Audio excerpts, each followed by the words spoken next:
Oh, Isa, napadaan ka yata. Opo. Nakita ko po si PJ dun sa service nila nung on my way here. Kaya sinabay ko na lang rin po. Total, dito rin naman po ako papunta. Libre pa nga po niya ako nito. Si Kuya Ethan, may tiyampo, hindi ako malibre. Sige po.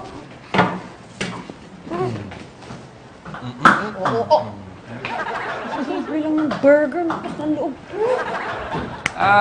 Teka nga muna. Wala naman si Yumi dito Nasa school pa. Tsaka, Nathan, alam mo naman na hindi umuwi si Yumi dito, di ba? Opo. Kaso sabi po kasi sa akin ni Mama Sinabi Apple. ko sa kanya na dito na lang dumiretso. Total, dumadaan naman dito si Yumi bago umuwi sa bahay.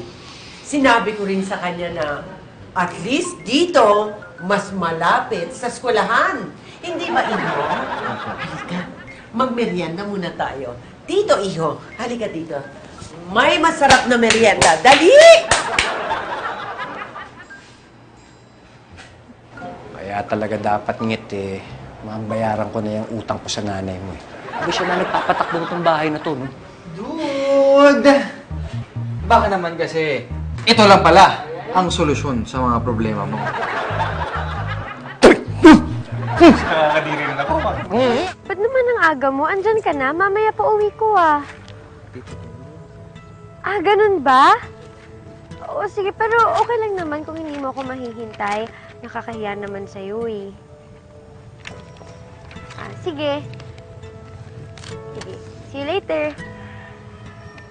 Bye. Thanks for calling. Si Nathan ba yun? Oo. Bumisita lang siya kay Tito Jingo, yan na daw siya. Sabi niya, doon lang daw niya ako aantayin. Tutulong na daw muna siya sa O-Apple. Ay, ang bait-bait naman niya. Uy, ba't ganun? Parang naiilang na ako kay Ethan ngayon. Paano nga? May bago ka ng love team. Guwapo, matangkad, at mabait. Siyempre, nagsisimula na ma-insecure niyan si Tantan. Manda kayong apat sa akin. Tingnan natin kung hindi kayo kahagat sa bitag ko.